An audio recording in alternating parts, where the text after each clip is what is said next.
much more. Our digital products can help you to achieve your goals without having to come to the bank. Fidelity Bank. Believe with us. You and Fidelity, we are so much more. Fidelity Bank can help you to achieve your goals without having to come to the bank.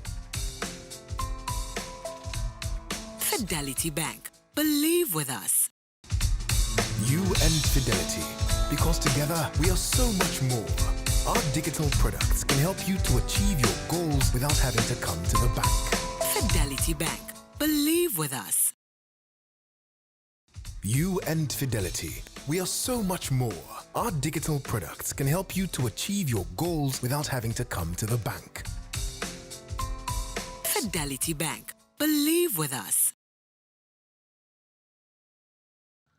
Oh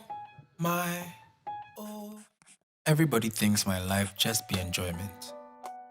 Like you, I have to try over and over again to make it. Yo, Kitty, waiting on a new hit. Yeah, waiting, Kitty. It helps when I don't have to worry about everyday stuff like banking. New message. So I can focus and make great music for my fans. Fidelity Digital Banking fills me with enjoyment. Try Fidelity Digital Banking today and make it happen with Fidelity Bank, because together we are more. Fidelity Bank. Believe with us. You and Fidelity, we are so much more. Our digital products can help you to achieve your goals without having to come to the bank. Fidelity Bank. Believe with us. You and Fidelity, because together we are so much more. Our digital products can help you to achieve your goals without having to come to the bank. Fidelity Bank. Believe with us. You and Fidelity, we are so much more. Our digital products can help you to achieve your goals without having to come to the bank. Fidelity Bank. Believe with us. You and Fidelity, we are so much more. Our digital products can help you to achieve your goals without having to come to the bank. Fidelity Bank. Believe with us. You and Fidelity, we are so much more. Our digital products can help you to achieve your goals without having to come to the bank. Fidelity Bank. Believe with us. You and Fidelity, we are so much more. Fidelity Bank can help you to achieve your goals without having to come to the bank. Fidelity Bank. Believe with us. You and Fidelity, because together we are so much more. Our digital products can help you to achieve your goals without having to come to the bank. Fidelity Bank. Believe with us. You and Fidelity, we are so much more. Our digital products can help you to achieve your goals without having to come to the bank. Fidelity Bank. Believe with us. Oh everybody thinks my life just be enjoyment. Like you, I have to try over and over again to make it. Yo, Kitty, waiting on a new hit. Yeah, waiting, Kitty. It helps when I don't have to worry about everyday stuff like banking. New message. So I can focus and make great music for my fans. Fidelity Digital Banking fills me with enjoyment. Try Fidelity Digital Banking today and make it happen with Fidelity Bank, because together we are more. Fidelity Bank. Believe with us. You and Fidelity, we are so much more. Our digital products can help you to achieve your goals without having to come to the bank. Fidelity Bank. Believe with us. You and Fidelity, because together we are so much more. Our digital products can help you to achieve your goals without having to come to the bank. Fidelity Bank. Believe with us. You and Fidelity, we are so much more. Our digital products can help you to achieve your goals without having to come to the bank. Fidelity Bank. Believe with us. You and Fidelity, we are so much more. Our digital products can help you to achieve your goals without having to come to the bank. Fidelity Bank. Believe with us. You and Fidelity, we are so much more. Our digital products can help you to achieve your goals without having to come to the bank. Fidelity Bank. Believe with us. You and Fidelity, we are so much more. Fidelity Bank can help you to achieve your goals without having to come to the bank. Fidelity Bank. Believe with us. You and Fidelity, because together we are so much more. Our digital products can help you to achieve your goals without having to come to the bank. Fidelity Bank. Believe with us. You and Fidelity, we are so much more. Our digital products can help you to achieve your goals without having to come to the bank. Fidelity Bank. Believe with us. Oh everybody thinks my life just be enjoyment. Like you, I have to try over and over again to make it. Yo, Kitty, waiting on your new We hits. are waiting, Kitty. It helps when I don't have to worry about everyday stuff like banking. New message. So I can focus and make great music for my fans. Fidelity Digital Banking fills me with enjoyment. Try Fidelity Digital Banking today and make it happen with Fidelity Bank, because together we are more. Fidelity Bank. Believe with us. You and Fidelity, we are so much more. Our digital products can help you to achieve your goals without having to come to the bank. Fidelity Bank. Believe with us. You and Fidelity, because together we are so much more. Our digital products can help you to achieve your goals without having to come to the bank. Fidelity Bank. Believe with us. You and Fidelity, we are so much more. Our digital products can help you to achieve your goals without having to come to the bank. Fidelity Bank. Believe with us. You and Fidelity, we are so much more. Our digital products can help you to achieve your goals without having to come to the bank. Fidelity Bank. Believe with us. You and Fidelity, we are so much more. Our digital products can help you to achieve your goals without having to come to the bank. Fidelity Bank. Believe with us. You and Fidelity, we are so much more. Fidelity Bank can help you to achieve your goals without having to come to the bank. Fidelity Bank. Believe with us. You and Fidelity, because together we are so much more. Our digital products can help you to achieve your goals without having to come to the bank. Fidelity Bank. Believe with us. You and Fidelity, we are so much more. Our digital products can help you to achieve your goals without having to come to the bank. Fidelity Bank. Believe with us. Oh everybody thinks my life just be enjoyment. Like you, I have to try over and over again to make it. Yo, Kitty, waiting on your new We hits. are waiting, Kitty. It helps when I don't have to worry about everyday stuff like banking. New message. So I can focus and make great music for my fans. Fidelity Digital Banking fills me with enjoyment. Try Fidelity Digital Banking today and make it happen with Fidelity Bank, because together we are more. Fidelity Bank. Believe with us. You and Fidelity, we are so much more. Our digital products can help you to achieve your goals without having to come to the bank. Fidelity Bank. Believe with us. Second day of the Fidelity Financial Inclusion webinar series in conjunction with the Financial Inclusion Forum Africa and Financial Inclusion Africa. This year, we are privileged to be part of the Financial Inclusion Week 2021. My name is William Durban, and I'm the chair of the Financial Inclusion Forum Africa.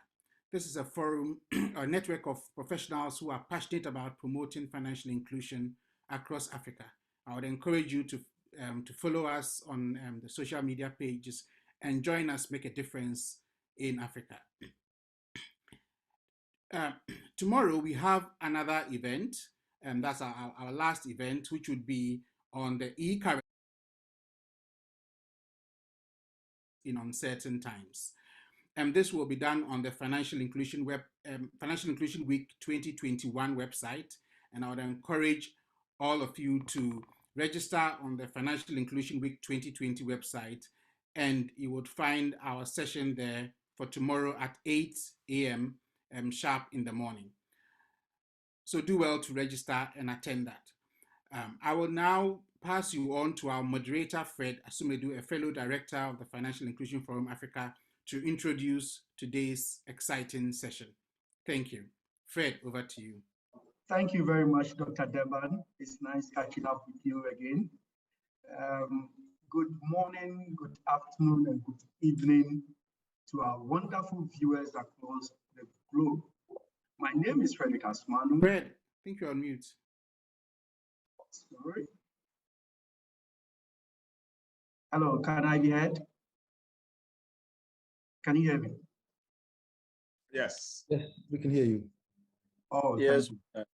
Technology. Okay, so thank you very much. Good morning, good afternoon, and good evening to our wonderful viewers across the globe.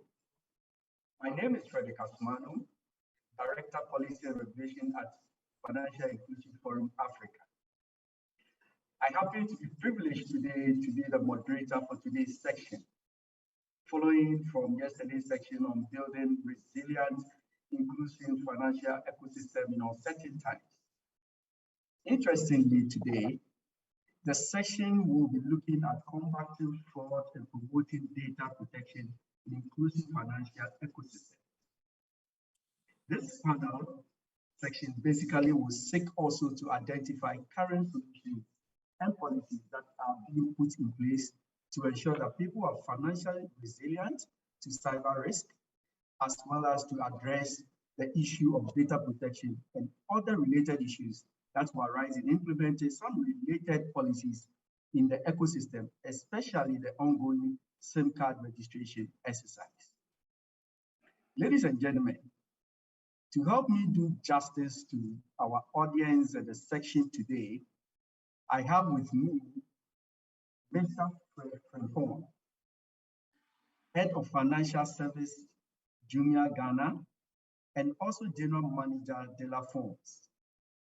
Fred Frimpong is a high-impact leader, technology planner, and executor of transformational projects for digital financial services, and also has more than 17 years of experience in telecommunication, mobile money, microlending, and e-commerce in Ghana and across Africa.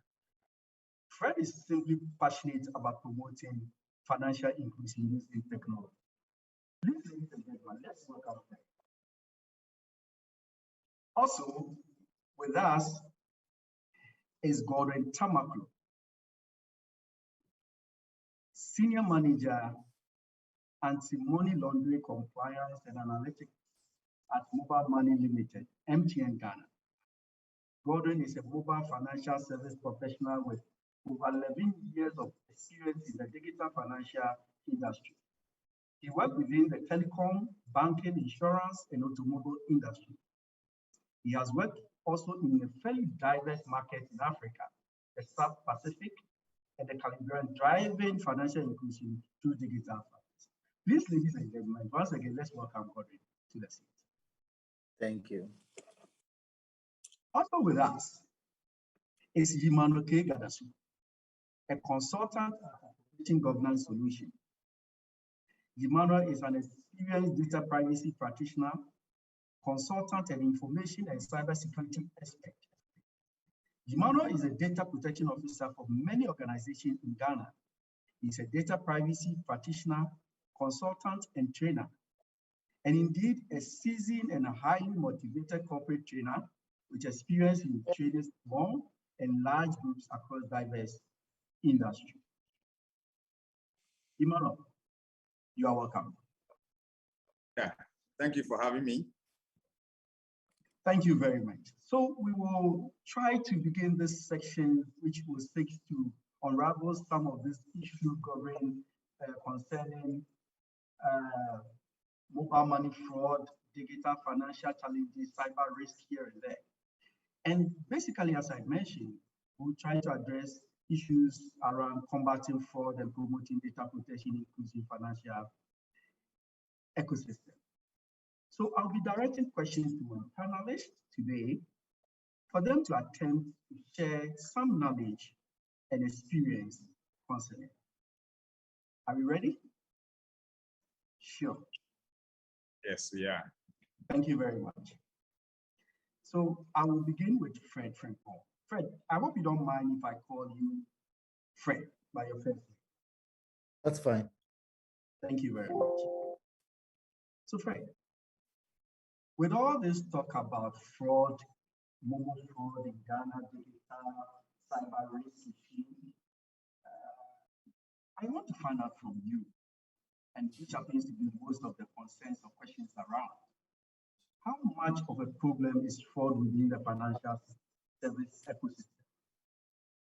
Are a large number of transactions fraudulent, or do we give disproportionate focus to minority of fraudulent activities and transactions? What's your take on this? It's a difficult question. And that's because there are multiple ways that you could look at it. I would think of maybe 3 ways that I want to look at this. Okay. The first one is in terms of how many transactions are fraudulent in nature as a raw percentage of the overall transactions. That's one way that you can look at it, right? And that could be in terms of the monetary amount as well as the transaction volume. The other way that you could look at it is how is the fraud occurring? Is it occurring because the systems and technology itself is not robust enough, it's not safe, and people's pins and passwords are being hacked? Are people able to clone cards like it used to be?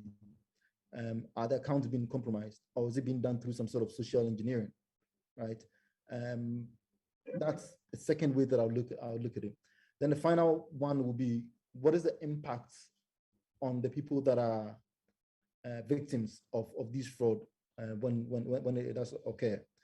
And all 3 of these have different outcomes in being able to say whether it's a huge problem or not. I've had the benefit of sitting in multiple spaces within the financial services ecosystem. I've worked in telcos, and we've launched a mobile money product at Tigo. I've worked at Fido money lending, where we're giving money out.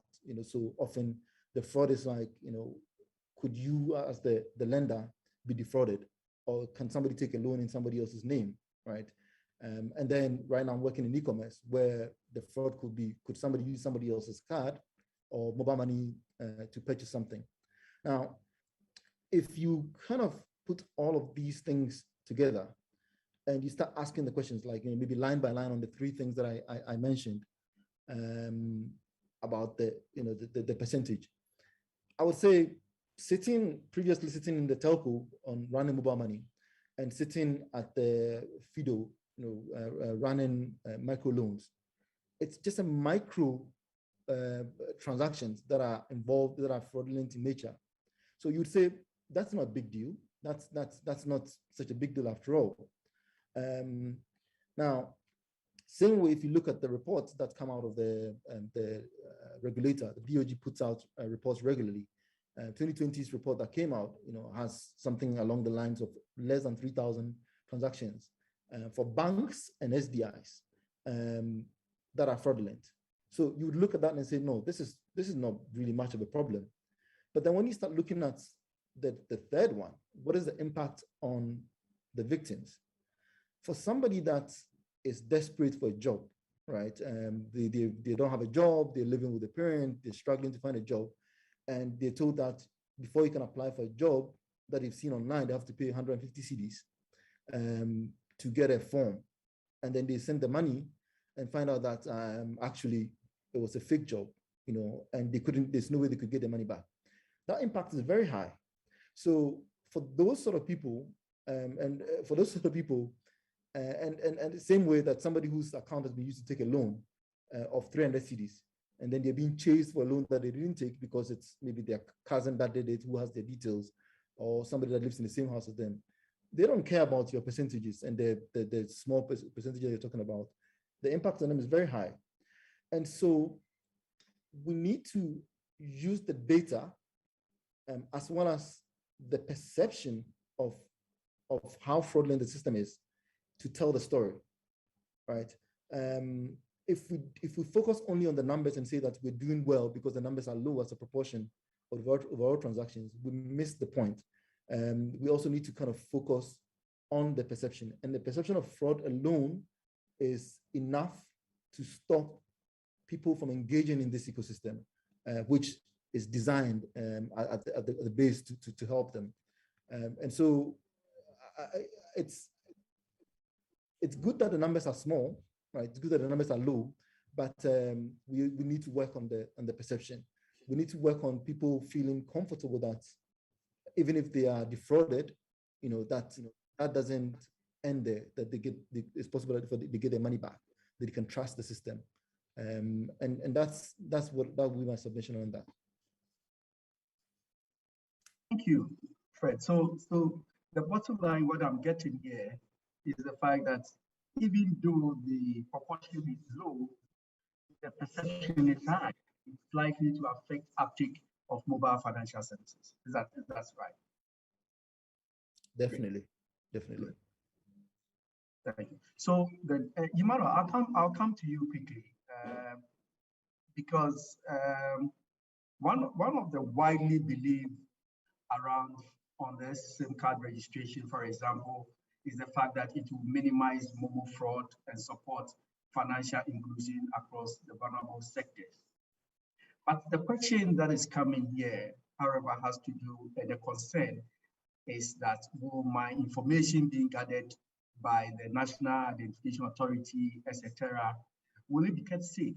And is it easy for a third party to obtain my information without my prior consent?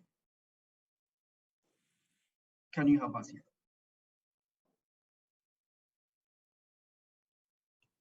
Emmanuel, can you hear me? Yes. Yeah, thank you very much.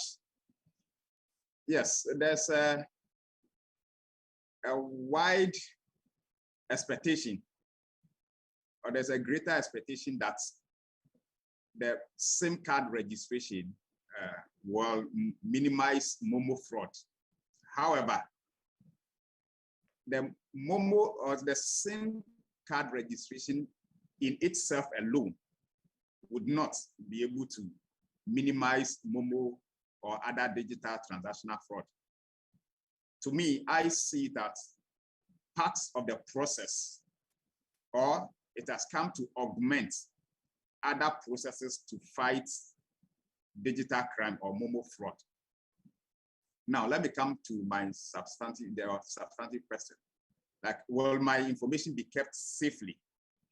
Well, reasonably, we would expect that the National Identification Authority would have put in mechanisms, technology that would safeguard the personal data of all subscribers or all consumers of digital and financial services. To some extent, we would expect that these mechanisms put in place would ensure the safety of individuals.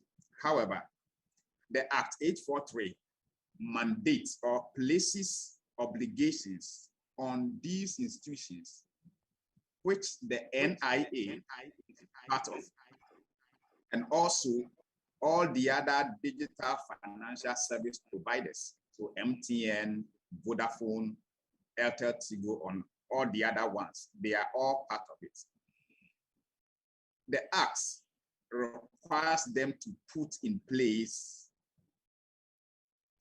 measures that will safeguard the details or personal data of all their subscribers. So if you look at Section 28 of the Act, it mandates that all institutions or any data controller, by data controller we mean any institution or organization that collects or processes information about the citizens of Ghana, it requires them to put in place reasonable and appropriate measures. So we expect that all these institutions will put in place both technical, technological, manual processes that will safeguard the information of all their subscribers.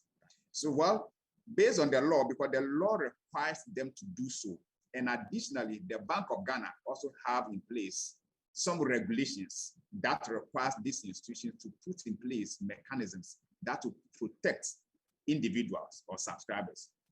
So yes, we expect our information to be safe in these hands, in the hands of these actors. However, it is also not easy to obtain information without the prior consent of individuals. Now, consent alone is not the only reason why, or the only reason an organization can collect data from individuals. There are so many other legal avenues. For example, there's the need for legal basis. So without even a consent, the moment you are going in for a loan or you are subscribing or undertaking any digital financial services, Bank of Ghana mandates these financial institutions to collect some information from you. So with regards to that, they don't only need your consent to be able to do so, but by legal requirements, and also in the interest of the institution, they may or they would have to collect this information from the individual. Yes, so I would say, yes, there are in some circumstances where the consent of the individual is required. There are also instances where the institution is mandated by either legal instruments, for example, regulations by the Bank of Ghana, to collect certain information from the individual. So I would say, in some circumstances, they will need your consent. In others, they may not need your consent, because by virtue of the kind of transaction you would want to do, they are mandated, whether with or without your consent, to go in for this information in order to provide you with the services that they do. Most of the times too, before you subscribe to some of these services, which most people fail to do, is their policies. For example, they have a privacy notices that tells you, the user, why they are collecting the information and what they would be using the information for, and the other parties that are involved where they can share these information with. But most of the time, people do not take the time to read and understand these directives from the institutions. Therefore, I will conclude that, yes, we expect the third parties or all the platforms that may be using our data to keep it safe. And two scenarios. There are certain situations they will require our consent. In others, they may not necessarily need our consent, but they can go ahead and process or utilize our personal information. Yes. Thank you very much, Emmanuel. I think you have calmed the hearts of many Ghanaians having issues and concern with regards to this data protection SIM card registration exercise, with the issue of whether their data will be safe and whether their concerns are being addressed. Thank you very much on this. And the fact that you have also alleviated the fears that all these data collection is backed by law and regulations, citing the Data Protection Act 843 and also some regulation from the Bank of Ghana. Thank you very much, Emmanuel, on this. Now, let me come to Godwin. Godwin, I must first and foremost appreciate MTN and other telcos in the mobile money market, especially for the role that they have played during the pandemic and the fight that they have done in time past against cybercrime. Thank you. My question to you, to your audience, to you especially, to address some of the concerns of the audiences. Will the SIM card registration exercise minimize mobile money fraud and support financial inclusion across the branch sector? Thank you. Well, thank you, Fred, and thanks for having me. It's an honor to be on the platform with Fred and Emmanuel. I think Fred shared his view on the same question, and then I think I agree with him, but just to go a bit deeper into it. You see, the kind of industry in which we are, trust is so essential, not only to the customer, but also to the service provider and the service itself. We are against cash. In terms of doing transaction with cash, there is this personal interaction most times. So you are not too much concerned about who you are dealing with. Either the person is standing in front of you or is very far away, but you know who he or she is. And so you are a bit more comfortable. But once you come into our space where it is digital and you have a third party that you call a platform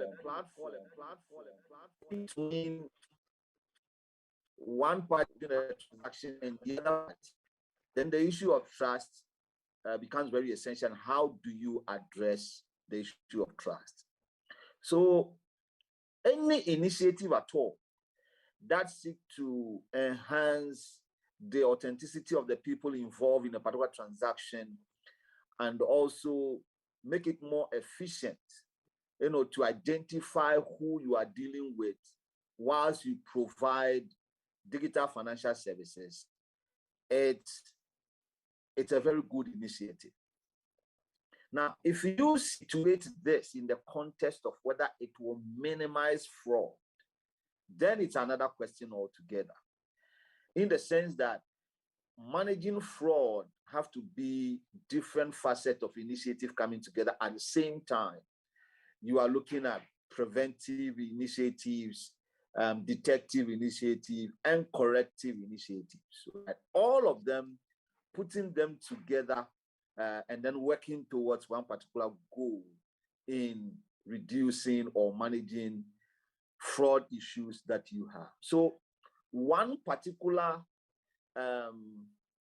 initiative cannot necessarily be the initiative that will be minimizing fraud, but it could help towards the effort in ensuring that fraud is managed. And I want to take an example within our own space.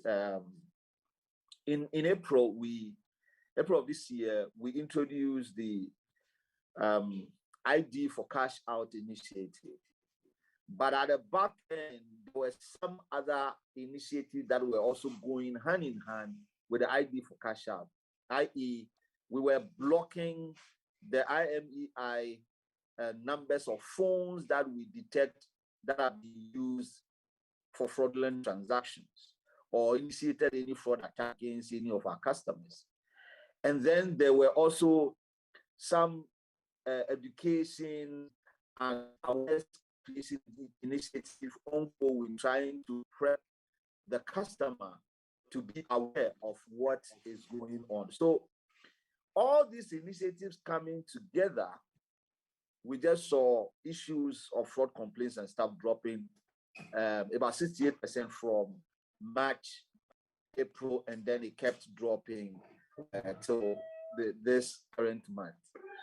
To the customer, maybe it's just the ID for Cash App, but there are some other initiatives that are going hand in hand with the ID for Cash App. So it's so important, yes, that the registration, the SIM registration is done so that we'll be able to identify who I am dealing with, who the stakeholders are dealing with, but that alone cannot minimize the fraud issues unless it is in collaboration with other initiatives. But again, situate it within the context of financial inclusion as a whole, then it's very, very important, a very great factor in driving the service. For example, our brother Fred made mention of loan, trying to give loans.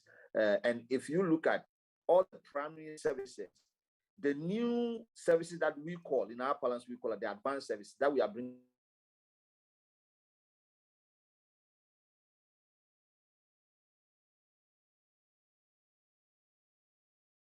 The loan service.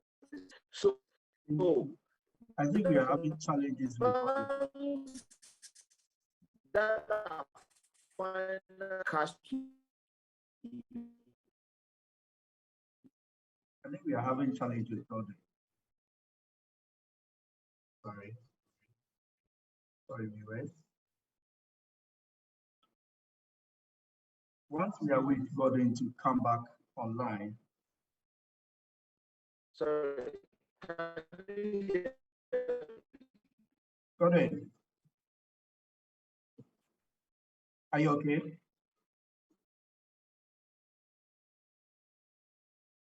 Okay, let me quickly move on to the next person to just try to address. We'll get back to you. Gordon, we can't hear you. Can you hear me? I can hear you now.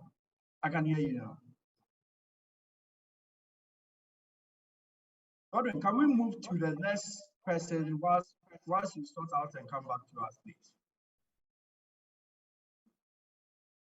Is that okay with you? Thank you.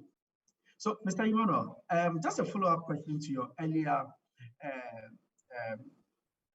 point on data protection and the safety that you have given to us, that our data collections are safe. I want to find out from you, what are the rights and responsibilities of consumers of DFX with regards to the Data Act in Ghana that is helping to build resilience in them? Just for us to know our rights and responsibilities as consumers. Okay. Yeah, thank you once again. I think it's very important that users or consumers of digital financial services get to know their rights. And in doing so, it will help all of us build a very resilient ecosystem, which we can all be proud of and be very confident in. Well, Section 35 to 44 of the Data Protection Act 2012 outlines series of rights to every data subject. And by data subject, which in terms of what we are talking about discussing now, involves every consumer of digital financial services. Okay, some of the rights include: one, the right to access of personal data. So once every institution or any DFS, any digital financial service provider, takes or processes data of individuals, that individual or consumer has the right to get access to that information at any point in time, and which the data processor or the financial service provider is obliged under the law to provide this information as requested by the user. And you have 21 days to comply. And it could be any information that you hold about the individual, be it financial transactions or any other form of data that relates to that individual. The organization is obliged under the law to provide. So it is the right of every consumer to request for every information or any information that the institution holds about him or her. You also have the right to prevent the organization from processing your data. And by processing, it comprises a whole lot. Processing is a very broad term that covers so many things. So I could prevent you from printing it, using it to process any financial records, and so many other things. So where the individual feels that the organization processing his or her information could lead to certain consequences, that individual has the right to prevent the institution from processing that data. Then also the individual also have the right to rectification. That means if I submit any information to you, I have the right to come back to update, make corrections to these data at any point in time, and the institution is obliged to do that. Then another scenario is where I feel that an institution, due to their processing activities, has infringed on any of my rights and can cause or has caused any damage to me, then I have the right to compensation. And in doing so, I could report the issue to the Data Protection Commission. They would make a determination on that. And if they found that, yes, indeed, the service provider has breached my rights, or by their processing my data has caused some damages to me, then I can also proceed to court to get the court to award to me some compensation, which the financial service provider is obliged to obey. So these are some of the rights that the individual has. Then also you have the right to prevent automated decision making. And by this, what it means is that, most of these electronic platforms or digital platforms are going to be making decisions on my behalf or on the behalf of the consumer. So let me use, for example, based on MTN or mobile transactions, once you borrow money, they use some computational, mechanism to actually determine how much you can, or you are qualified for, right? Those decisions are automated decisions without my involvement. So I have the right to also interfere and say, hey, service provider, you know what? I don't want only automated decision making or computer systems to make decisions on my behalf. I also want to be part of the process because it is about me. So I would want to be included in you making that decision or you arriving at that decision. So which means my consent or my input is needed. So all automated decisions, I can say, hold on to it. I want to be part of it. So for example, in terms of giving out loans, what mechanisms? It should not only be based on automated decision making, but rather the consent or the inputs of the individual is also very key or is needed in this situation. Then also, you also have the right to prevent direct marketing. Most of these platforms, they have so many details about us. Our emails, our phone numbers are with them. And, they find a way of using this to do marketing to us or send us marketing information. Yes, it is part of maybe some of the contracts. Once you sign on or you indicate that they can send you this information. But at any point in time, even though maybe from the initial stage, I consented to that. But at any point in time, too, I can withdraw my consent. Say, hey, I don't want you to send me marketing materials or information. And the institution or the organization is obliged to follow this. Now, so those are some of the rights of the consumer. However, the consumer also has some responsibilities. But now, in terms of the law or the Act 843, it doesn't place so much focus or responsibilities on the data subject or on the consumer. However, for safety and information security purposes, or for the individuals also to be secured, then the obligation is on them to ensure that they put in place basic information security practices. However, this is not part of the requirement of the law. Per the Data Protection Act, the obligation lies on the data controller or the financial service provider to ensure that the consumer is secure. However, basic information security principles or online safety also demand that individuals take some form of responsibility. For example, if after doing a transaction, I put my Momo pin or anything somewhere else and an individual gets it, that one, it will be detrimental to me. The individual can actually, withdraw money without my consent or without the organization knowing. However, that responsibility is on the individual to protect him or herself. So once you are doing digital stuff, for example, on our phones, do we have, malwares, or we have downloaded so many, let's say, malwares or malicious software that could infiltrate the application, copy personal data, and use against you in some other, transactions or areas of your online or digital life. That one is also very key. Then the way people of these days also use social media to portray some of the transactions that they do, they send their receipts, Momo, screenshot some of these transaction details, post it on Facebook, WhatsApp, put it on their systems, and people get to see this. These are responsibilities of the individuals to take care of so that they can, enjoy the digital spaces in themselves. So in conclusion, I would say that, yes, the law or the Data Protection Act places most of the emphasis in protection or in the protection of people's information in the hands of the organization. However, basic online safety and information security tips demands that the user or the consumer themselves take personal responsibility for their safety or the security of their personal data in some circumstances. Thank you very much. Thank you very much, Emmanuel. You've made such a revelation of some of the rights and the responsibilities of consumers in this data protection era.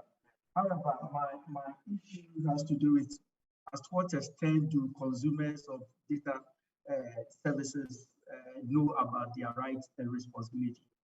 I think going forward, we need to do a lot of education, a lot of workshop to bring people closer to these responsibilities and rights in the Act. And I think it will do us good to do that.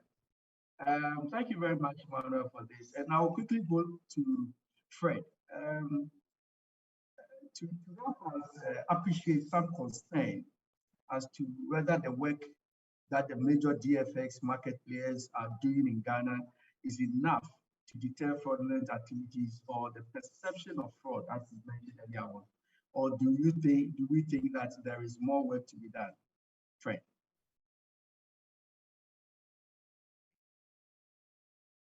Fred, can you hear me? Yes, I can hear you. Sorry, I was on mute. Yeah, I can hear you. So I'm going to take this in two. So the first one is what the banks have done historically to manage fraud. And I think traditionally, the way the banks have operated has made it very easy. Well, I mean, like from an external point of view, to manage fraud, in the sense that a lot of their systems were standalone. You had to go physically in person and do almost everything in person. So if you're going to commit any fraud, it's either you're going to be internal, or somehow use some force, right? Which made it a lot more difficult for some of the fraudulent activities that we're starting to see these days to happen. Obviously, the effects of being so insular and being disconnected from anything, it had multiple effects. Yes, it was great for managing fraud on these legacy systems, but also not very good for financial inclusion. If you don't leave your village to go and sign a form somewhere and be there in person, you can't get a loan or you can't get something. So that's obviously not good. Now, as these systems have been forced to be more open, the vectors of fraud has increased. So now somebody can send an email to an employee of the bank and pretend to be somebody else and still be able to get some money transferred to them, or hijack an email meant for somebody else into another person and have money transferred without them physically being there. we're seeing a lot more of these attempts at fraud or even successful fraud coming from these new connectivities, these openness that the banks are going through. Now, if you look at it on the mobile money side, it's built from the ground up to be open, right? You have the user interacting with a platform sitting somewhere on a server room elsewhere. And so from the ground up, it's kind of built to not be secure by being obscure. You know, it's almost kind of imagines that the customer could do something wrong that could put themselves at risk. So a lot of effort is put in right from the beginning to educate the customer that, look, your PIN is, don't give it to anyone. Don't share your OTP with somebody else. And a lot of security features have been added to it over time. So we commend the institutions, the banks and the telcos for all the effort that they've put in. But clearly that's not enough, and it's not enough because there is still a big element in there, which is the human nature, right? Any solution that you have, any technology that you have that involves humans at any point in time is a risk. Earlier on, I think Emmanuel was talking about automated decision making and how you need to add humans to it. If you look at some of the reports that come out of the regulator, in 2020, BOG's report, more than 50% of fraud attempts or successful fraud is from employees of the institutions, whether it's a bank or of an institution. So the minute that you allow a human involvement in it, whether it's like 2 layers or 3 layers, even if it's 4 or 5 layers, there's a tendency for that to become an avenue for attack, right? Now, obviously, when you look at something like mobile money, usually the avenue of attack is not too complicated. It's the user themselves. How can you convince somebody to just transfer money to you on their own volition? And that has shown us that educating people enough about not sharing their pains, not sending money to people that they don't know, not making decisions, rash decisions regards to the money alone is not enough. It could be the most tech-savvy person, right? And they will still fall for it. I think almost all of us have people that we know that we don't think ordinarily should fall for these fraud attempts, and yet people do fall for it. And so while we commend the institutions for the work that they've done so far in the education part, right? I'll go back to my first submission and say that there's an element of protection that needs to be given to the user. I think we've learned enough about this to know that no matter how much you put in place, how much effort that you put in place, some of these fraud attempts will go through, right? And so hearing Godwin talk about the work that they've done to ensure that if a fraudster uses their, if they use a particular number to commit fraud, that you don't allow them a second time or a third time, is where we need to go. There's a lot more that needs to be done, especially when it comes to protection of users against themselves. Just because I've made a mistake and transferred some money to somebody who called me out of the blue and said, hey, I was sending money to a hospital for medicine for my kids, and I don't want to be responsible for somebody's child dying. I send the money back to them, the money that actually was never sent to me, to them. Doesn't mean that I should lose the money, Often these fraudsters need to kind of find a way to get the money out. And we need to do a lot more to prevent the money from being taken out of the wallets that they usually end up in, or the bank account that they end up in. I think for bank accounts, it's usually safer, because if you defraud somebody with a bank account and you still have to go there physically and take it out, there is a risk of being apprehended there. But with mobile money, usually they get the money and then they kind of move it out into different accounts. And I think we need to get to that point where simply being successful at getting the fraudulent money is not the end of your job. You also have to beat the systems that are in place to prevent you a fraudster. Thank you very much, Fred. So the exciting news is that there is more to be done in preventing fraud in the ecosystem. However, you appreciate the fact that there have been a lot of efforts by, for example, the banks and the mobile money industry in addressing it, but then much more is needed, especially in the human aspect of the whole process. Okay? Especially when you recount the report from the regulator that indicates that a lot of frauds happening has to do with humans in the system. Thank you very much, Fred, on that. We are happy to have Gordon back on the bridge. Gordon, we lost you a while. You were making some interesting points and sharing idea the fact that the SIM cards registration alone, standalone, will not address the issue, and you were 58%. So what I'm gathering what I was gathering to your left was the fact that we need multi-collaboration interventions and policies to holistically address the fraud issue. Do you want to continue from there? I think aligned on fraud, and I was also looking at how that contributes to the growth of financial inclusion, in general, right? So that's what I was just heading towards, and I'm not too sure technically what happened, because I could hear you and I could see you, but probably you guys couldn't hear me. So I was saying that,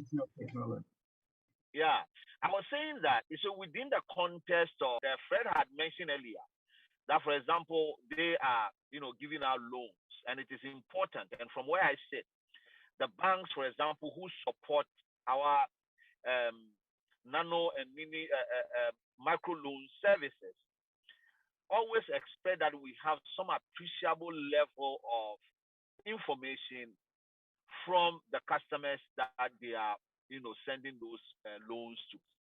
So it is important that if today, by registering your SIM card, will have that much of an information about who this person is, and could be used to understand that person's behavior and other stuff, then we'll be in the position to develop products, that will meet their need, in the sense that you are growing, the financial inclusion. So in a nutshell, SIM registration just as an initiative on its own wouldn't necessarily minimize fraud. But within the context of financial inclusion as a whole or general, I think it's a very good initiative to help the service grow. Thank you very much. I mean, well noted. We Ghanaians have welcomed the SIM card registration exercise and are trooping various centers, and you can attest to that in some of your offices. And the fact that there is enough avenues to register with your national identification, what you normally call the Ghana card. But thank you very much for that. Mr. Emmanuel, are you still on the bridge? Yes, I can see you. Emmanuel, let's get back to this data protection thing. It's so exciting as you throw more light into the rights and the responsibilities and stuff. But I want to find out from you, looking at the DFS ecosystem in Ghana, is data protection laws being adhered to by actors and consumers? What's your feel on it? Because some of the things you are even mentioning, that you can proceed to court, you can go to a person you have given your data to amend, and all those things, it's quite interesting to me, and it's quite revealing to me. I want to know whether Ghanaians or consumers or actors are adhering seriously to data protection laws. Thank you. Okay.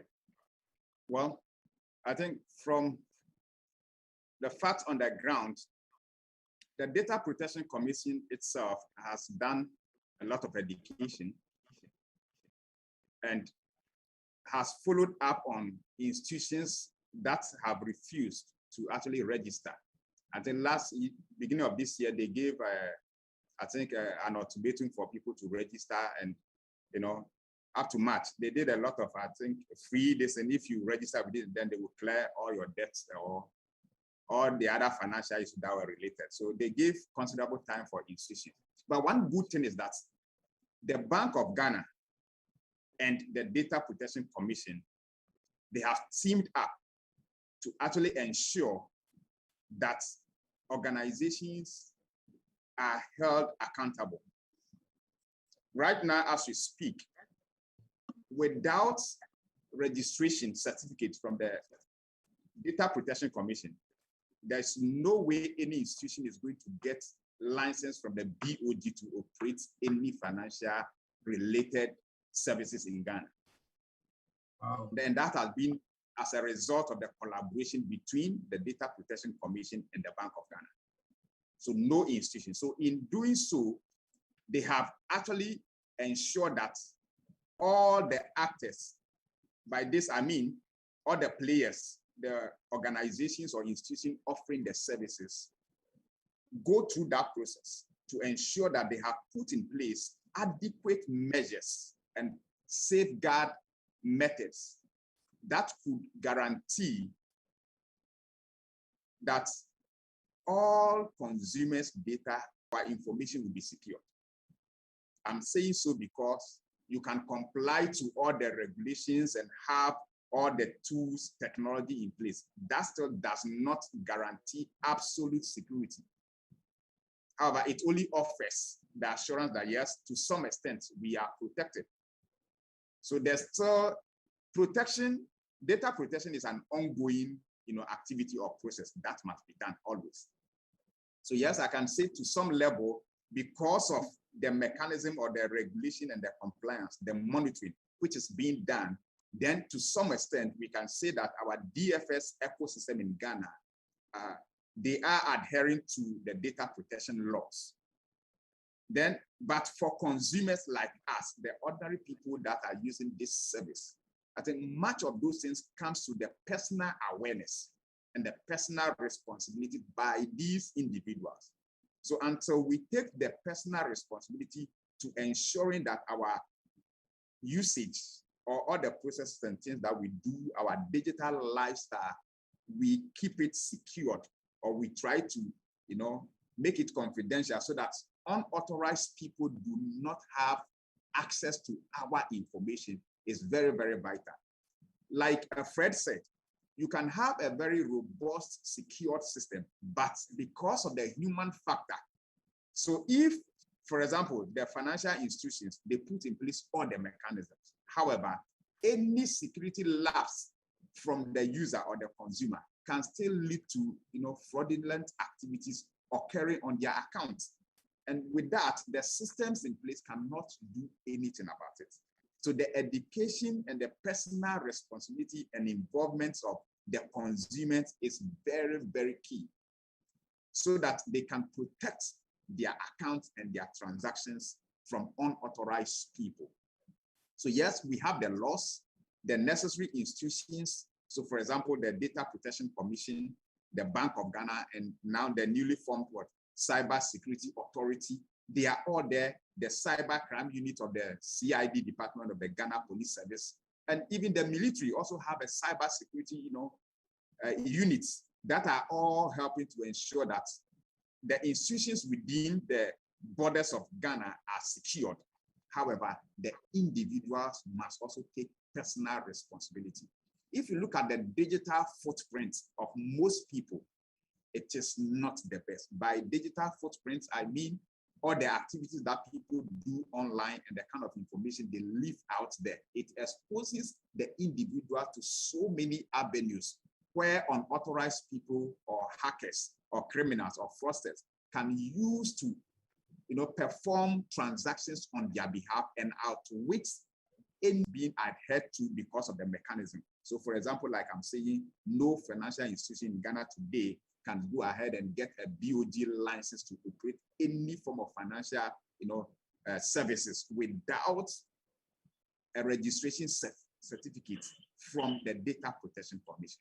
So yes, these are institutional mechanisms that are helping us to strengthen the ecosystem responsibility to ensure that our personal data, our financial data are secured, and that we don't give the platform or the avenue for unauthorized people to get access to this information where they can use it against us in any form of transactions. Yeah, thank you. Thank you very much, Emmanuel. Once again, you brought relief to us, especially highlighting the robust collaboration and data protection authority to ensure that every individual or actor in the ecosystem who adhere to Data Protection Act before proceeding to do any service or product into the market. And this ensures that consumers will be safe. And especially the fact that you have elaborated the right and the responsibility of the consumer. I have an interesting question on the page from Mami Adwa, which I quickly wanted to dive into it. Emmanuel, he was saying, Mami Adwa is saying that we get all sorts of promotional messages from companies we have never heard of, nor even engaged with. Can we sue the telcos when such occurrence arrives? I found it very interesting to quickly share this here. Yes. Okay. The telcos. Godwin, are you ready to be sued? Yeah. Okay. Let Ima go. Maybe I will have some little to chip in on that. Okay. Yes. Okay. Let's be snappy as well. We are okay. To the end of our. Yes. Interestingly, a lot of people believe that the moment they get, let's say, unsolicited form messages from any company trying to do direct marketing on advertising any form of product to them, they believe that it is coming from the telco. But that is not true. There are so many avenues through which these companies can get your information and send you information or their promotional activities. The telcos are just platforms which are being used by this individual. I have not delved much into telcos, but I know they have processes in place that will not allow any individual or unauthorized access to people's information where this organization would use to send them information. If they do, then they are contravening Section 85 of the Data Protection Act. And anybody that contravenes that by selling or releasing people's information to third parties without their consent, then you are liable to a fine of up to 2,500 penalty units or 5 years imprisonment or both. So the telcos will not do that. However, these are some of the avenues by which individuals or companies get access to people's information. A lot of us, or most people, they have left this information, their emails, their phone numbers on their social media platform. And these companies do data harvesting and get access to this information. And they push this information to people. We go to places, occasions, they ask us to write our names, our phone numbers, and our emails. We do write. We don't ask questions as to what they are going to use this information for. And these are all the little avenues by which these organizations, they also actively go in search of people's information to send them data. However, if they send you the information for the first time, there's no problem with that. However, they should provide you the avenue for you to unsubscribe. So this day, you see that a lot of these email platforms that you send, when you receive, there's a button you can click to unsubscribe to prevent them from sending you further information. And in most cases, too, if it is an SMS, when you reply with the word stop, then the individual or that company is obliged to stop sending you marketing information. However, if you do this and they refuse and they continuously send you information, you can report them to the Data Protection Commission and they will take action on your behalf from there. Once you have reasonable evidence or an evidence to show that, yes, you indeed communicated to them to stop processing your data or sending information and they have refused, then you can take them on to the Data Protection Commission. And there, all the other issues can be addressed. And if maybe by this sending you SMS, your head has caused some emotional damage or anything to you, and it can be proven in court, then you are able to get some compensation. Yes. Thank you. You've done justice to Mami's question. So you've said Godwin also from there. So Godwin, I mean, he's nailed it. He's nailed it. That's all. The number of information we leave around us, it's like unconsciously we do same but don't realize what is the ripple effect on the information I'm giving to Mr. A. I walk to maybe a radio station and I'm being asked to write my name, my phone number, my email address. What is it for? But nobody will ask any question, and then you put all those things there. So, the next time you are receiving emails, you are receiving text messages from people you don't know, right? So Emmanuel has just addressed it. Good. So, Godwin, there is a follow-up question on that, and I wanted you to address, once we are all aligned with Emmanuel, the fact that he has nailed the question, is so should people reduce what they put on platforms like Facebook, LinkedIn, etc., and even at offices what they write? Should we be careful? Should we reduce it? Thank you. It's a good question. I wouldn't advise in any specific way. All I would say is be circumspect as to what information, data about yourself that you put on social media, right? Everything that you do, there are people there also seeking, as Emmanuel said, seeking to harvest a way to contact you, right? So just be careful what you are putting there. Sometimes we, as I said, unconsciously, we just think that, look, I want people to see me. I want people to know me. And so I'm putting this one there, this one there, this one there. But that gives a 360 view of who you are, what you do, and everything, which is open, in the open for everybody to see, right? And people can get to you at any time, whenever and however they want. Just recently, I was told that when you are on Snapchat and you don't block your location, the Snapchat app itself can pin your location to someone that you have link with, right? So that person can easily see specifically where you are at that particular time if your phone, the location is on, that maybe you didn't know. So some of these things are there.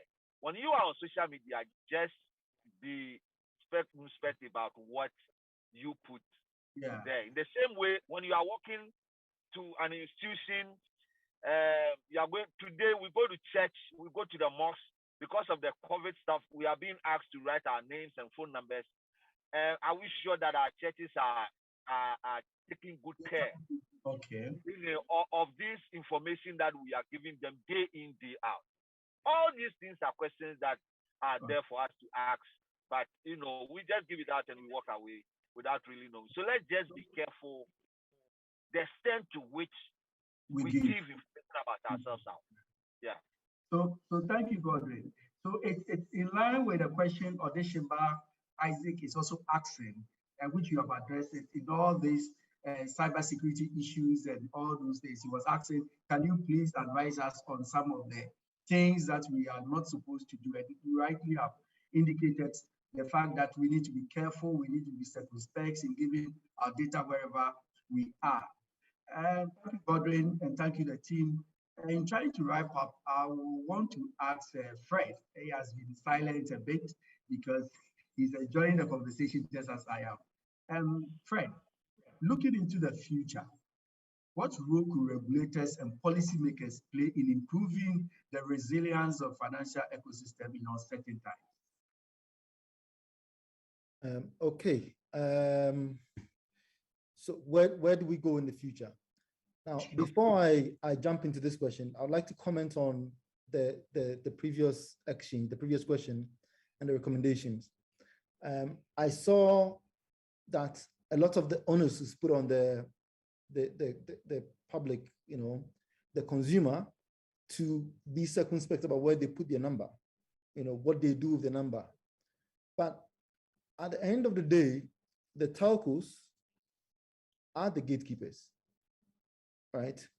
And so I would disagree a lot with pushing that back to the consumer and saying, you need to be careful what you do with your number. Okay, yeah, let's say that I put my number out there, right, on my LinkedIn. Let's say that I go into a building and I'm asked to put my number down. In other places, in other countries that I've been to, when you put your number there, it's for security reasons. In case something happens in the building, they can know who was in the building and how to potentially reach you and find out where you are. So I don't think there's anything necessarily wrong with putting your number down if you're going into a building or entering a premises. Now, what happens afterwards is what is potentially a problem. Now, if I, as a user, I'm saying that I don't want my number to be out there, to be contacted by different entities that I haven't opted in, the fact that there's an opt-out functionality is great, right? So when I opt out, I expect that I'm not contacted anymore. But if that contact is still happening, what is my avenue? What is my recourse to getting that fixed? If the third parties that are doing the communication, right, via the telcos were being penalized for it, they would stop. If you message somebody once, twice, and they said stop and you didn't stop, and then there was your account to be able to serve all your other customers was blocked, you would stop. If MTN blocked you from sending spam, you wouldn't want to risk that. And I would take that same logic into the future for how we can manage, fraud in the financial inclusion ecosystem. Is that what Selom Godwin described earlier on with regard to what they did with the blocking fraudsters, right? You don't put it, the onus is not on the person that is being defrauded to say, well, next time be more careful. It's to say, okay, fine. This person has defrauded somebody, they've defrauded another person, and we see a trend here. So well, maybe we're not necessarily gonna block them, but we're gonna put a little bit of an elevated KYC on this person's account, that if they want to take money out, they need to go physically to a location that we can trust that the people there are not part of a syndicate, right? A lot more should be done and a lot more should be shared. The intelligence that, say, MTN has regarding fraudsters should be shared. Somebody should not be able to do fraud on one network and then move to another network and commit the same thing. As an example, at Fido, we had a situation where somebody would use one ID, right, to take a loan. Then they try to use another ID to take another loan from on the same platform. And when you catch them and you start doing, you query their credit history with the agencies, you find out this person is just going around taking multiple loans. But the fact that there's a credit agency where I can query and find out this person has multiple loans elsewhere means that I don't end up giving this person a loan because I know that they're not likely to pay. With the new ID, single ID coming to the system, it helps if everybody's using the same ID.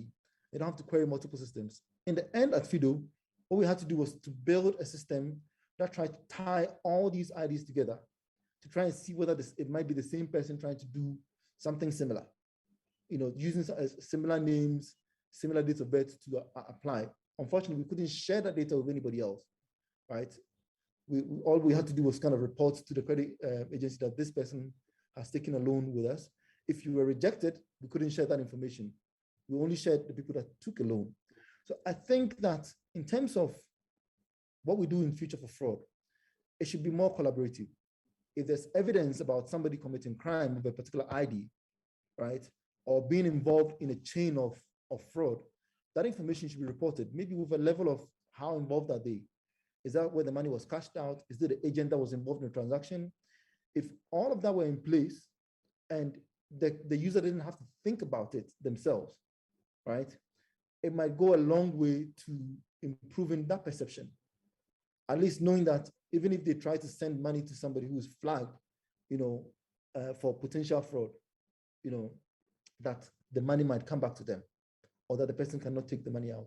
So a lot more collaboration and a lot more protection of the users rather than leaving it onto those users to get things right. Because we already know that we as people can't get it right. Thank you very much. Thank you very much. Thank you very much, Fred. And I will quickly go to Godwin with the takeout from your point as the need for stronger and deepening collaboration between regulators and policymakers, as well as the fact that we need to do a lot of educations around this digital financial services to a lot of our consumers, knowing that most of them are not using it due to technology and all those stuff.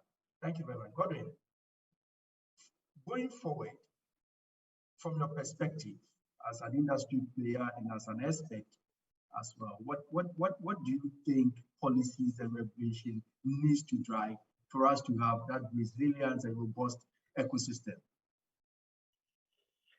Thank you, Fred. I mean, I think somewhere in 2018 or 2019, May, the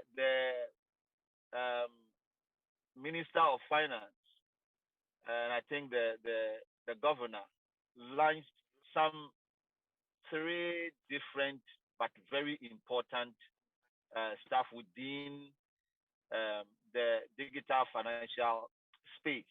The first one is the National Financial Inclusion and Development Strategy, which was looking at reducing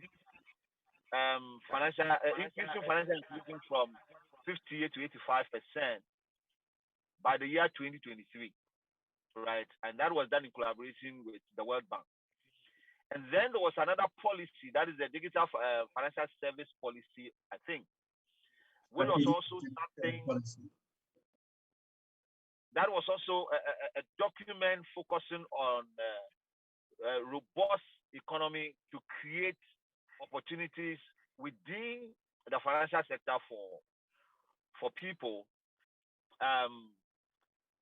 Also, another important document.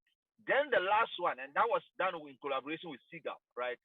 Yeah. Then the last one was if I remember, the cash-like roadmap. Yeah, the cash-like roadmap.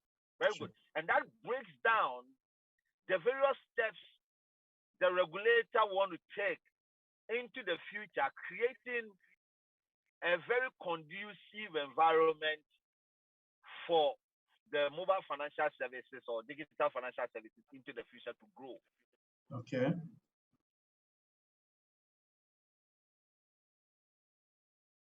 All aiming at 2020 with 3 important documents. I don't think as industry, players or members, we have any visibility as to where we are now, what is left for us now to achieve, what is left for us to achieve, where we want to get to, how do we get there, who and who are supposed to do what. Those things are missing, in the space.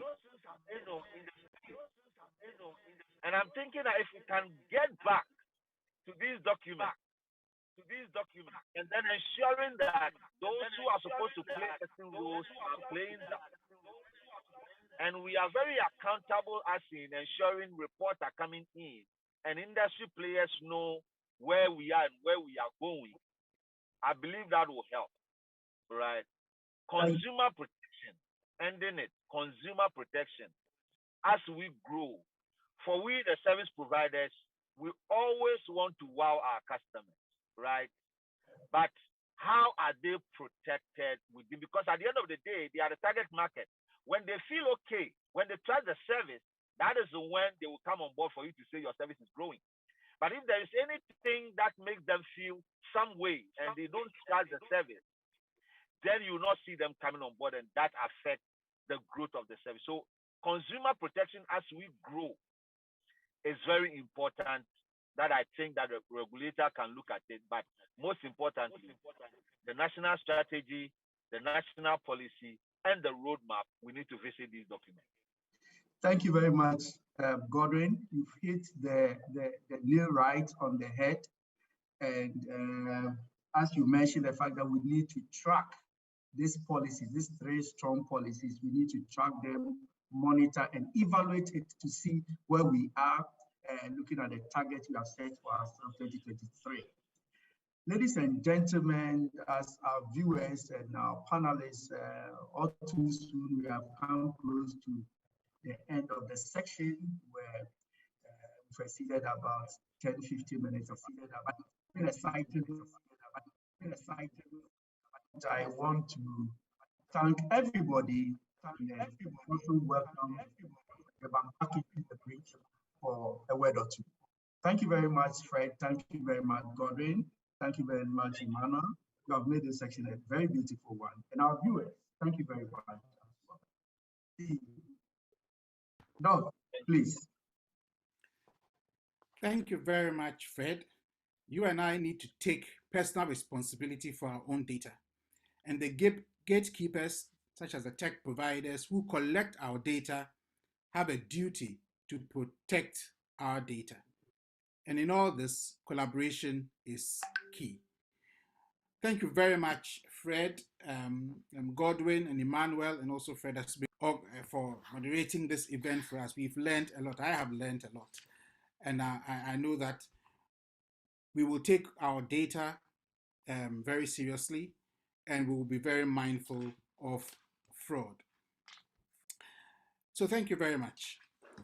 Please, we have a QR code at the bottom of the screen, which will come on soon, and we would really like your feedback on that. So please look at this, try and scan it, and give us your feedback on this event. What I would say is that this event and the one that we had yesterday would be on demand on the Financial Inclusion Week 2021 website. So feel free to go there and view these two past events. Now for tomorrow. Tomorrow we have our event, which is the e-currencies, a solution to improved financial services in uncertain times. This will be at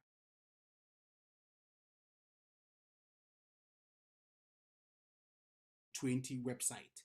So you have to go to the Financial Inclusion Week 2020 website to be able to access this that particular event, which is on e-currencies. Very exciting. We are going to get a speaker from Ghana and the Bank of Ghana, Mr. Kwame Opong, and also Mr. Oladipo from Nigeria. Nigeria has launched theirs, and Ghana has also launched ours. So it will be good to compare both countries and to see the role of e-currencies in promoting financial inclusion in our societies. So thank Fidelity Bank for supporting this event as part of their Financial Inclusion Week. We also thank CFI Financial Inclusion Week 2021 for allowing us to air this and put this particular program on demand on their website. And we thank all of you for being part of these series and joining us. Thank you, and see you tomorrow. Thank you.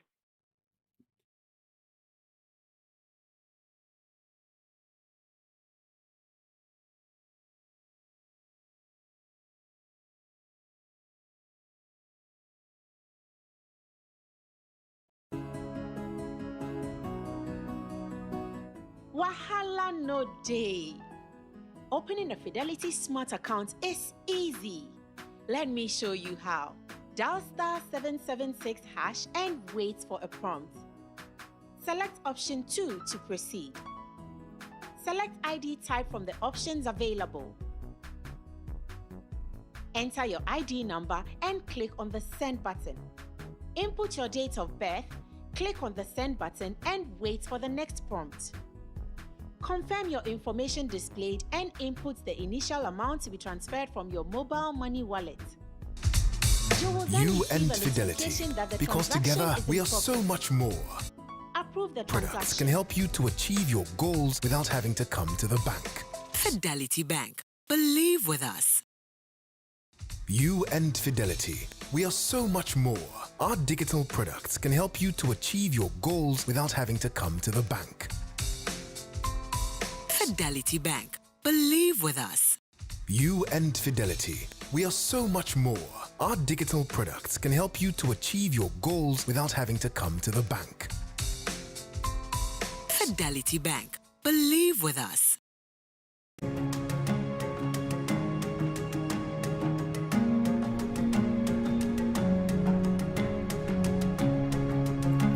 Over the years, Ghana has made great strides in the economy with youth entrepreneurship and technological innovation.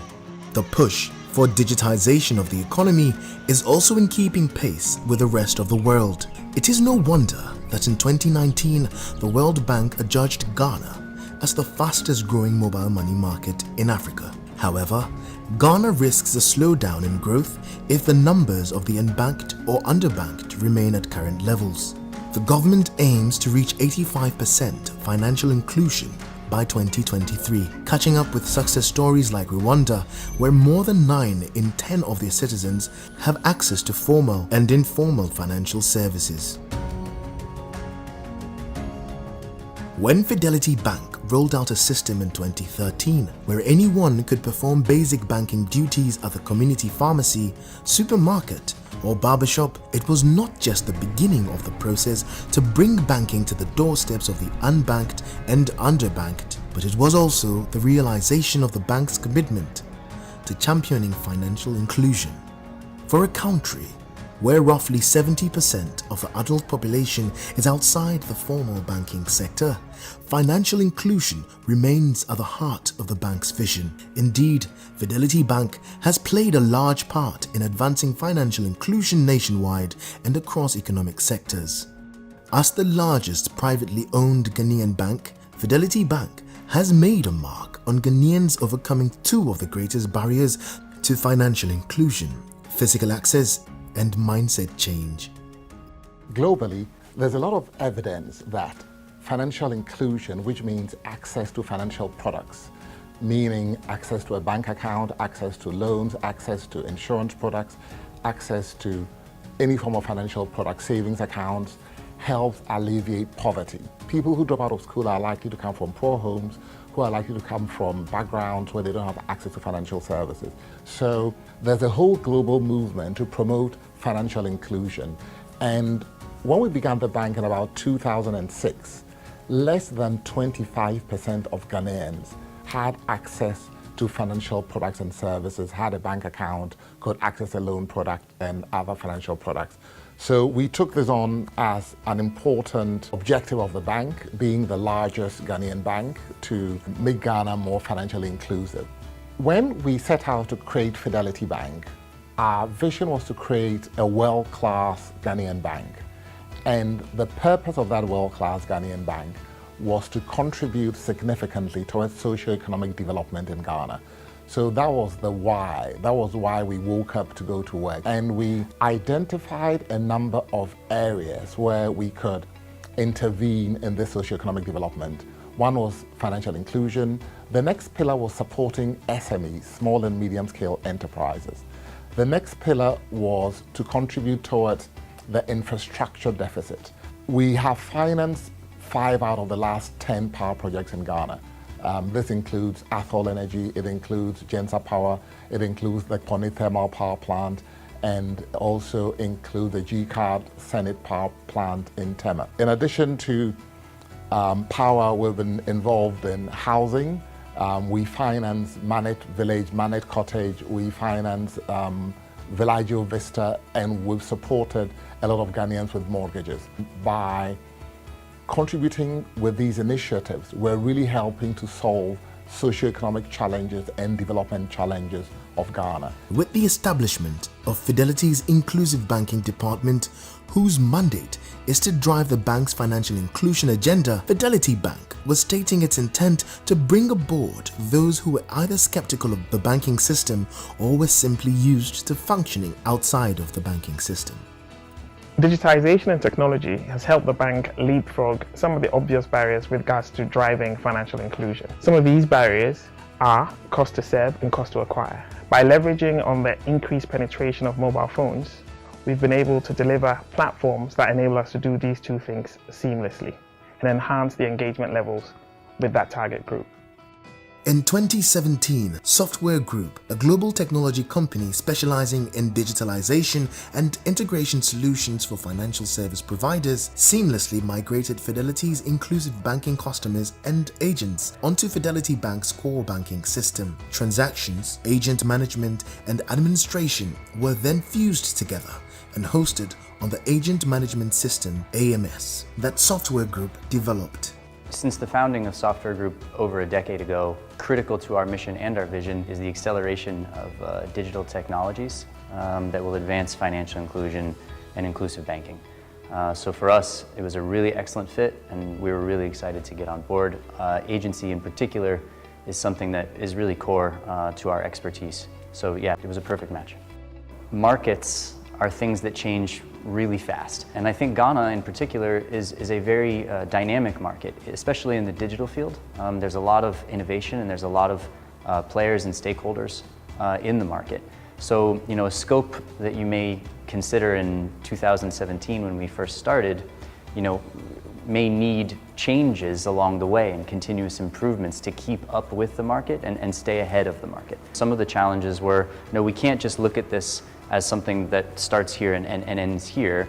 We have to have this sort of continuous improvement dynamic. And I think what we've tried to do is introduce a lot more agile methodology with Fidelity Bank as our partner to implement those continuous improvements at a pace that makes sense for their clients and for the market.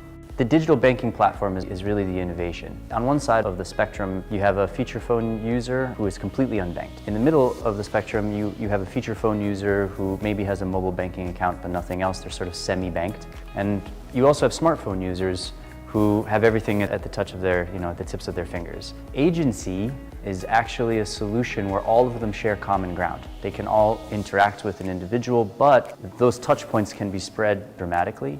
And when you have a platform backing that up, you can then use that really great baseline that you've created through multiple agent touch points that enable all of these individuals to sort of get the services that they need and even graduate along that sort of continuum of digitalization. And then you add value-added services to that, right? So then you can put more services onto that platform, which then sort of allows people to access better and better, financial services, financial products, or even other value-adding services that may not be directly related to banking at agent locations. And I think for us, it's really that digital banking platform concept that allows you to evolve off of the great baseline that you can create through all of these touch points that service, an entire market. Fidelity Bank became the first financial institution licensed by the Bank of Ghana to undertake the agency banking model in Ghana back in 2013. From a modest pilot of 24 agents and about 30,000 smart accounts in 2013, the bank's move into agency banking has steadily evolved into a major undertaking with approximately 5,000 agents dotted around the country today. Financial inclusion is very important for the Bank of Ghana. Our mandate is to promote macroeconomic stability through promoting price stability and financial stability. To be able to build an economy that is strong and resilient, and that is also broad-based in terms of the participants in the economy, we believe that making sure that every Tom, Dick, and Harry who is within Ghana has access to good financial services. We put in place a framework and we expect banks to take advantage of it. Fidelity has, to my knowledge, about 4,000 of these agents. It's deployed across the country that are mobilizing deposits on a daily basis from active members of the communities who are doing business. And so we definitely believe that it is in the right direction. What this does is that we're promoting access for everyone who would normally need the services of a bank, who may be too intimidated to walk into a bank branch, assuming there's even a bank branch close to them. And what we're doing with these, with banks like Fidelity deploying 4,000 agents, means that jobs are created for 4,000 people at least in the case of Fidelity. And this really is very important. What we also find is that a lot of these agents tend to be women, And that also helps to promote access to finance for women, which is also a key theme under the Bank of Ghana's financial inclusion work. A financially inclusive nation is a thriving nation. Fidelity Bank has taken the first steps to combine the formal and informal sectors of the economy to change the face of banking at the community level across Ghana. When local businesses grow, we all grow, because together we are more. Become a Fidelity Bank agent or patronize one near you today. Agency banking is powered by Software Group. Fidelity Bank. Believe with us.